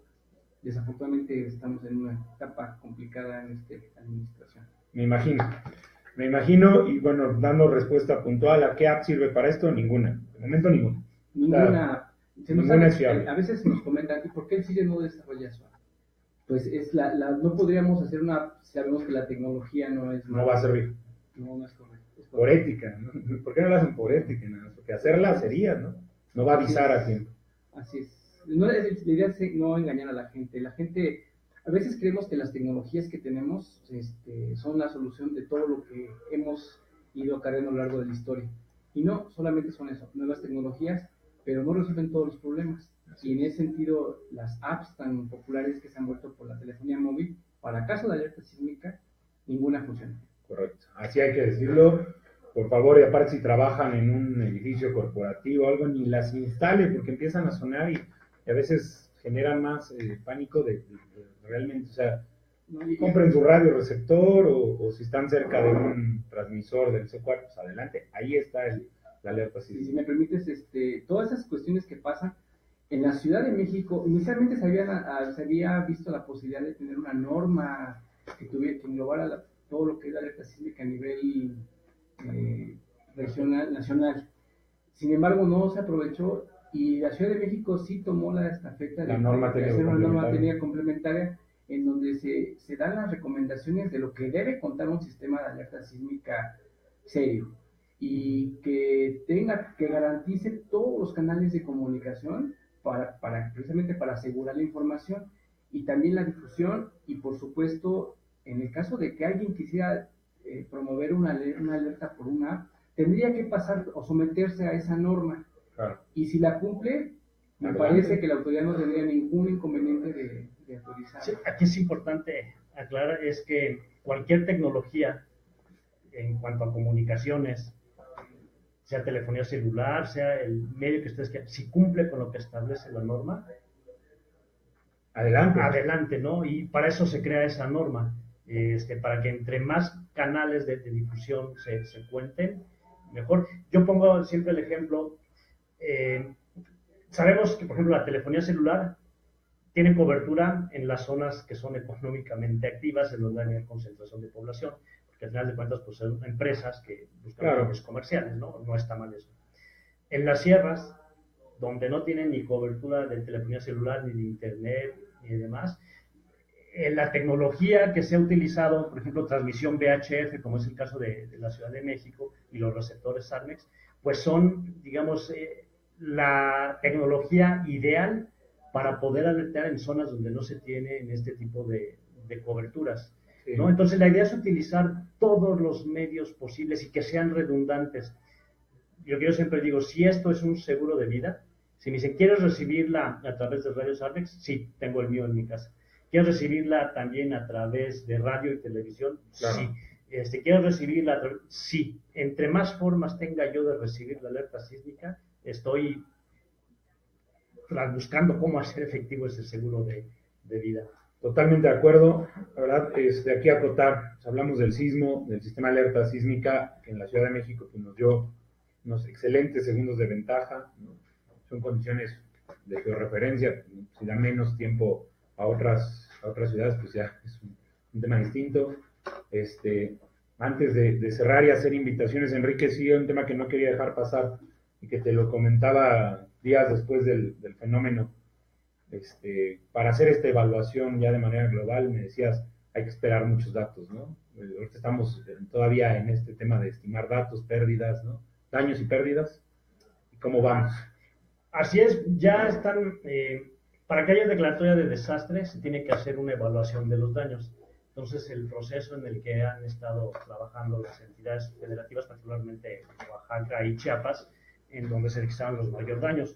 Una vez que se cuantifiquen estos daños y se, digamos, aprueben en los consejos estatales de protección civil, entonces hace la declaratoria de desastre para iniciar el proceso de reconstrucción.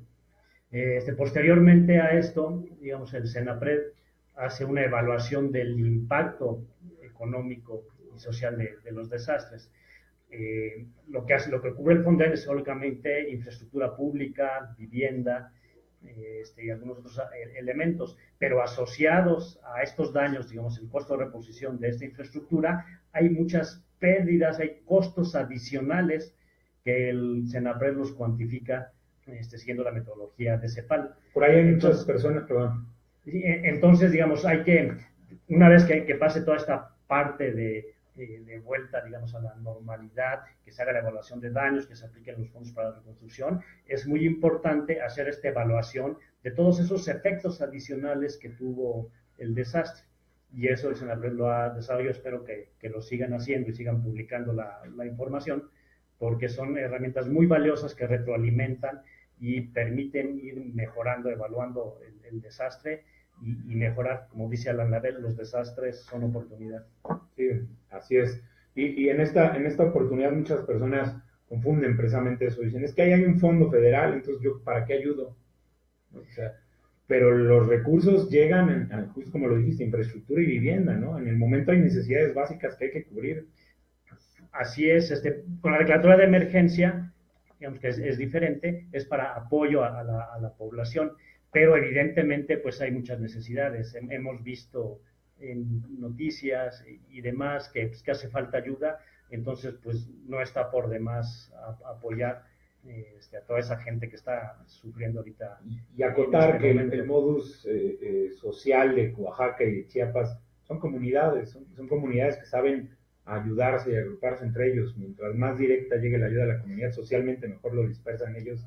Así es, y la complejidad de un estado como Oaxaca, con 500 y tantos municipios que están alejados, la dificultad para acceder a ellos, no hay caminos, y menos ahorita que estamos en plena temporada de lluvia. Entonces, sí es complejo,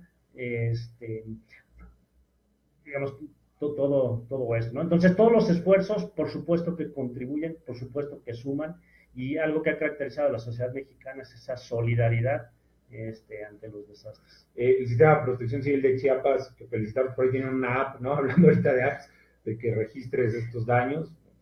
Sí, bueno, mencionas Chiapas, uno de los estados que mayores avances han tenido y que han entendido y comprendido lo que es la gestión del riesgo es precisamente Chiapas, ¿no? Y particularmente pues, una felicitación al secretario de Protección Civil, Luis Manuel García Moreno, que ha hecho una labor muy buena en el estado de Chiapas. Y por ahí lo menciono porque ellos tienen un manual de cómo solidificar o construir mejor las viviendas de este tipo de comunidades. Pues este es un buen momento, digo, de lo perdido, lo ganado, ¿no? De que la reconstrucción venga con estas características, ¿no? Así es, justamente en inglés le llaman el Build Back Better, o sea, el reconstruir mejor. Si vuelves a reconstruir como estaba, estás creando las mismas condiciones que dieron origen al desastre. Entonces tienes que reconstruir mejor. Y pues tienen excelentes programas en Chiapas, el PP5, que lo han platicado muchas veces. Fue un reconocimiento al recibir el Premio Nacional de Protección Civil hace un par de años. Entonces, se va a ayudar. Los beneficios de trabajar en la gestión del riesgo se ven, digamos, algunos casos en el corto plazo, mediano, pero en el largo plazo es donde se hace más evidente todas estas inversiones y trabajos que se hagan en cada una de las etapas de la gestión del riesgo. Y una pregunta obligada, este acuerdo que genera presidencia de todas las entidades de gobierno, secretarías, todo, de repente nos parece que es algo como, oye, pues aquí dice lo que tienen que hacer, estoy de acuerdo, pero es un buen llamado también, es un... Así es, esto no le corresponde exclusivamente a Protección Civil. Es un tema, la gestión del riesgo es un tema transversal que corresponde a cualquier sector de gobierno, el que ustedes quieran, le corresponde y tiene una función que hacer. En el proceso de reconstrucción, considerar los desarrollos a futuro, que lo que se reconstruya se considere y se evalúe el riesgo, y todo lo que le llaman la gestión prospectiva, pues es muy importante. Trabajar en la reducción del riesgo y prepararnos. A veces nos preparamos sin reducir el riesgo, entonces pues creo que eso no es lo correcto. Primero reducimos el riesgo, primero reforzamos las estructuras y después hacemos simulacros. Antonio Rosquías nos dice, la rehabilitación de viviendas por parte del Fonden es solo a familias catalogadas en extrema pobreza. Es correcto. Entonces ya de ahí nos deja un margen enorme de los que están no en extrema, sino nada más en pobreza. Así es, ¿no? Entonces, pues definitivamente cualquier ayuda es buena, ¿no? En estos momentos. Y considerando que los sistemas estatales, algunos también tienen sus propios fondos. Es correcto, y por ahí también hay un bono catastrófico. Así es, que ya que parece que sí se activa, se va a activar es un bono paramétrico. Se tienen que cumplir ciertas características del sismo, debe estar en determinada región, y a partir de magnitud 7.8 creo que aplica en esta renovación que hicieron en el 2017. Nos parece que sí aplica este bono, son 150 millones de dólares adicionales que se inyectan al fideicomiso Fonden para apoyar el proceso de reconstrucción. Por ahí veía a un diputado aparte conocido, al diputado Sarabia, que decía, vamos a someter a discusión sin tanta dieta de los diputados. No, ya ni lo discutan, venga, ¿no? O sea, ayer se aprobó. Excelente. Ayer hubo 5 puntos de acuerdo. Entre ellos, no creo que fueron 5 o creo que un poco más. Entre uno de ellos es que los diputados donaran un día de dieta en apoyo a la reconstrucción. Pues de lo perdido lo ganado, y muchas gracias también ahí al trabajo para hacer esos puntos de acuerdo, que no siempre son fáciles. Fue la Junta de Coordinación Política de la Cámara de Diputados que hizo la propuesta, y pues obviamente en la discusión pues, no hubo quien se opusiera. No, imagínate. Sí, no. Ok, de acuerdo totalmente. Antes de despedirnos, de hacer todos los llamados a misa, algo que gusten añadir, Víctor Hugo, Armando, Enrique. Pues nada más un pequeño comentario. Hablaban de los tiempos, Armando hablaba principalmente de los tiempos que tenemos a la ocurrencia de un sismo importante en esta zona de subducción, a la Ciudad de México y en particular a otras ciudades, pero recordemos que si bien en sí la Ciudad de México está en el eje volcánico, y entonces el fin de semana, por ejemplo, hubo un sismo en Tlalpan, muy pequeñito, que nada más lo sentimos los que estábamos por ahí. Y bueno, en el servicio sismológico nos preguntaban por qué no sonó el alertamiento sísmico, ¿va? Pero además me echaban la culpa a mí casi. Pero bueno, no está hecho para cualquier zona. No solamente tiene que ocurrir un sismo muy chiquito de magnitud 2.6 como ese, hay otras regiones en donde también vivimos en el eje volcánico. Recordemos que por la misma formación es una gran área de fallamiento. Ahí hace poco más de 100 años ocurrió en Acambay un sismo de magnitud cercano a 7. La distancia es muy cercana a la Ciudad de México, en la parte norte del Estado de México. Pero eso tampoco, aunque sus tiempos de recurrencia, según estudios, son de cientos de años, hay otros lugares en donde puede ocurrir. Y ha ocurrido muy cerca de la Ciudad de México, gran sismicidad de magnitud 4, 5, ¿no? Que si bien a lo mejor en otras ciudades no se enteran de eso, pero sí puede tener efectos muy fuertes en la Ciudad de México, y a lo mejor tampoco son alertamientos. Sí, es correcto. Y no es que falle. Nada más recordar, no es que falle, no falla. No está diseñado para eso. No es el diseño para eso, no es que esté fallando, simplemente es un instrumento hecho por los humanos y está hecho para otro tipo de sismicidad. Siempre hay que recordarlo. Oye, Víctor, hoy aprovechando, estás aquí, una pregunta que omití entre las que nos llegaron. ¿Se presentó realmente el fenómeno de luces de temblor en la Ciudad de México? ¿O fue un...? O sea, sí, porque es muy poco usual, ¿no? Lo que leía que 1%, 0.5% de los sismos. ¿Realmente se presentó? Ya hay un dato si sí se dio, ¿no? Pues, bueno, perdón, yo he leído y hay libros, por ejemplo, Richter mismo lo documentan algunos, de luces, obviamente por el mismo relajamiento después de un sismo o en el momento del sismo, pero en la región epicentral, eso está... Era lo que te llamaba la atención, que decir que en la pero ciudad... en otras ciudades, pues no, mi abuelita vive en una ranchería muy cerca del Estado de México y dice que allá no vio nada de luces. Y ella se duerme una noche. A invitarlos a ver un video de Foro TV, sale el locutor y ponen la cámara hacia el oriente de la ciudad, desde Televisa Chapultepec hacia el oriente, son N cantidad de resplandores, y algunos son claros, que son transformadores, y otros cambian de tonalidad, entonces... También ese día hubo lluvias, se pronosticaban tormentas eléctricas.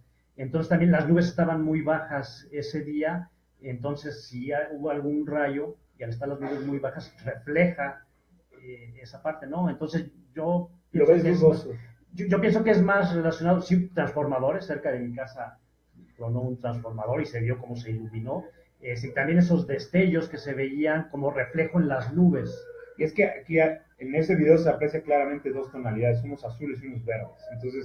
Está interesante, digo, para saber si se presentó o no el fenómeno, que es muy poco probable, y como bien lo dices, tiene que ser donde se movió, ¿no? Y nada más recordar una cosa, son muy grandes los esfuerzos científicamente, ver los parámetros de la fuente sísmica, trabajos de alertamiento, pero tiene que ver también mucho en el lugar en donde vivimos.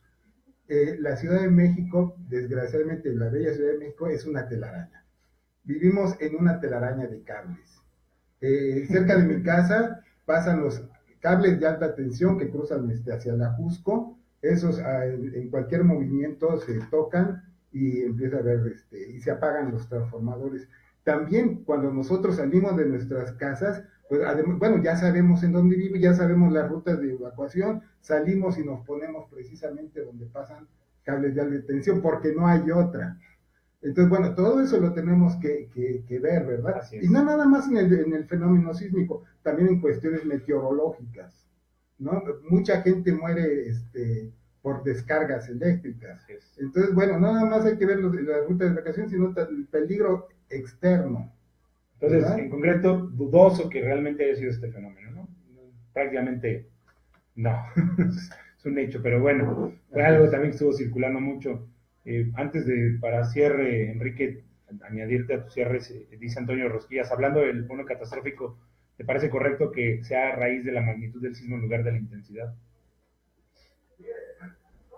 Tiene, digamos, ciertas ventajas y desventajas, ¿no? De acuerdo a cómo está, y lo que recuerdo de este tipo de bonos, haya o no haya daños, aplica si se cumplen esos parámetros, ¿no? Entonces, digamos, en el caso de que no hubiera habido daños, pero ocurre dentro de esa zona, de todos modos aplica el fondo y se inyectan los recursos, que podría verse eso como una desventaja. Y pues por otro lado también, digamos, los inversionistas que están apostándole a ver si ocurre o no ocurre, pues necesitan también tener ciertas garantías, cierta protección. Es una certeza económica. Exactamente, ¿no?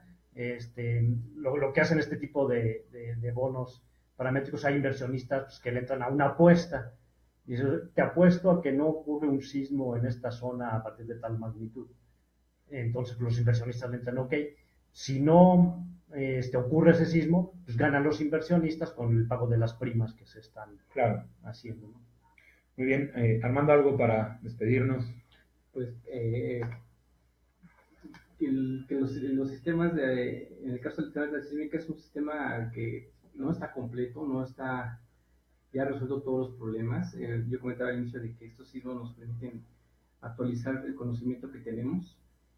Desafortunadamente que son ventanas de tiempo muy, muy cortas que tenemos como vida, que nos comentaba el doctor Espíndola, y el conocimiento se va a ir acumulando y se va a ir actualizando y se va a ir modificando. Entonces, la invitación es de que estemos sensibles a que esos sistemas son solamente herramientas de prevención en el caso de la alerta sísmica, que se va a tratar de calibrar y de mejorar lo que se tiene. Esa es una búsqueda que como CIDES tenemos, de siempre buscar mejorar lo que se tiene, y el llamado a las autoridades de que estemos muy al pendientes primero de las personas que se aprovechan de estos resultados o lucran con el miedo, y en ese sentido venden o ponen a la venta aparatitos o juguetitos que pueden, en vez de beneficiarlos, pueden poner en una situación de riesgo, ¿no? Y bueno, finalmente muchas gracias por la invitación, y estamos a sus órdenes aquí en CIDES. Víctor Hugo, Armando, Enrique ya lo sabe, estos espacios son suyos, totalmente están abiertos para cuando gusten acompañarnos. Muchas gracias por la idea es que ustedes sean siempre aquí los que alimenten el programa. Voy a hacer unas invitaciones, si me permiten, antes de cerrar. Invita a la Comisión Permanente de Protección Ciudadana de Oaxaca a la conferencia magistral La Protección Civil indispensable para la seguridad nacional, por el maestro César Orlando Flores Sánchez, miércoles 20 de septiembre a las 10 horas, sala audiovisual del H Congreso del Estado de Oaxaca. A leer Epicentro Blog, hoy Mariano Catace participa, una excelente aportación. El segundo Congreso Internacional del Colegio, ¿hoy José Luis Flores? ¿No fue Mariano? Ayer Mariano. No, es que yo vi una de Mariano. Bueno, ayer Humberto, ok. Anunciar el segundo Congreso Internacional del Colegio Mexicano de Profesionales en Gestión de Riesgos y Protección Civil. Todavía hay cupo, y ya no mucho, de hecho, del 27 al 29 de septiembre en Playa del Carmen. Ya está el programa cerrado, ya no le vamos a hacer cambios, ¿verdad, Enrique? Ya. Espero que ya no. Ya no va a haber cambios, ya. Hoy se publica el final. Eso se oyó muy... De veras, ¿no? Ok. Pero están todos invitados del 27 al 29 a Playa del Carmen, Quintana Roo. La verdad es un banquete, tenemos que platicar de lo que se va a hablar. Muy, muy agradables ponentes. En Jalapa, el ayuntamiento y el capítulo del colegio ahí en Veracruz y CEGIS invitan al segundo Congreso de Protección Civil de Jalapa, el 22 de septiembre del 2017 en el Auditorio IMAC de Jalapa de 9 a 14 horas. Se viene septiembre y se vienen los eventos como si... ¿O no? Sí.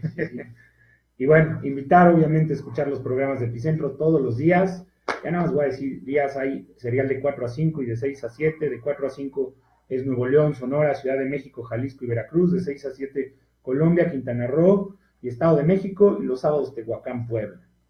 Invitarlos a escuchar Epicentro, la radio especializada en protección civil.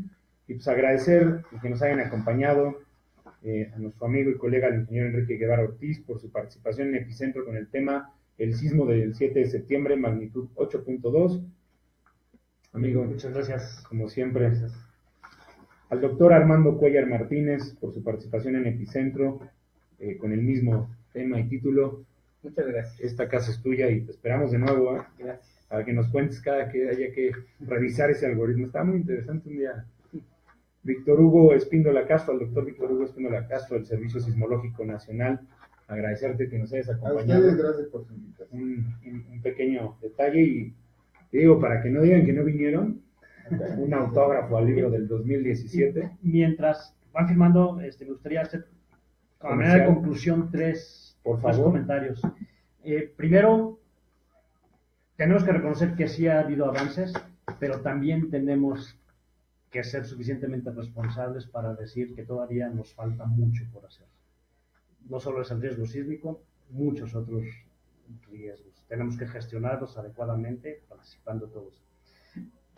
El segundo comentario, digamos, también es importante aprovechar las tecnologías que nuestro país ha desarrollado y que tienen reconocimiento internacional, que es el caso de la alerta sísmica. Y aquí mencionaría específicamente también los receptores SARMEX, que además pueden ser de utilidad para otros fenómenos, como ha sido el caso de la alerta de inundaciones en la delegación Iztapalapa.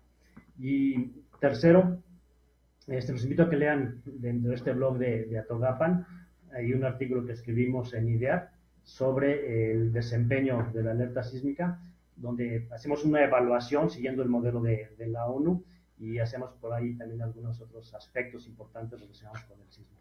Muy bien, pues han sido semanas muy intensas, ¿no? huracanes, ciclones tropicales, lluvias, y ahora con este sismo. Jorge Ortiz, saludos a todos. Rafa, un gusto verte de regreso, amigo Jorge. Antonio Rosquillas, nuevamente, y digo, a lo mejor ya nos las llevamos para de récord, dice, hablando del bono catastrófico, ¿les parece correcto? Ya, según escuché, es a partir de la magnitud 8.1, cuando lo checamos. Heriberto R. Sánchez también aquí nos acompaña. Yo creo que lo que apuntas es excelente. Hay mejoras, pero eso no significa que ahí, ¿no? Ser irresponsable es decir. Sí, hay que señalar las áreas de oportunidad, buscarlas y corregirlas, ¿no? No existe el riesgo cero, pero sí podemos buscar el mínimo de los daños, ¿no? El mínimo que podamos tener, porque el fenómeno no se va a dejar de presentar. No, y nunca está totalmente preparado. Entonces, correcto. Y nos faltó ya la última parte, ¿no? Conocimiento del fenómeno, la instrumentación, la diseminación de la alerta, y el que quedaría pendiente ahí para el director es qué hacer una vez que nos llega la alerta, ¿no? Hay mucha discusión de qué es lo que se debe y no hacer, es que apúntalo para que sea lo que sigue, ¿no? Siguiendo el orden racional de las alertas. Pues a nombre de los que hacen posible Epicentro, de nuestro productor, del arquitecto Jorge Luis Paz, de nuestro director Héctor Paz, de todos los colegas y amigos de los distintos epicentros de la República y también allá en Sudamérica, se despide de ustedes Rafael Pérez, servidor y amigo, y agradeciendo todas las muestras de cariño y afecto. Ya estamos de regreso y esperemos que por mucho tiempo. Así es que hasta luego y hasta la siguiente semana. Por su atención, gracias.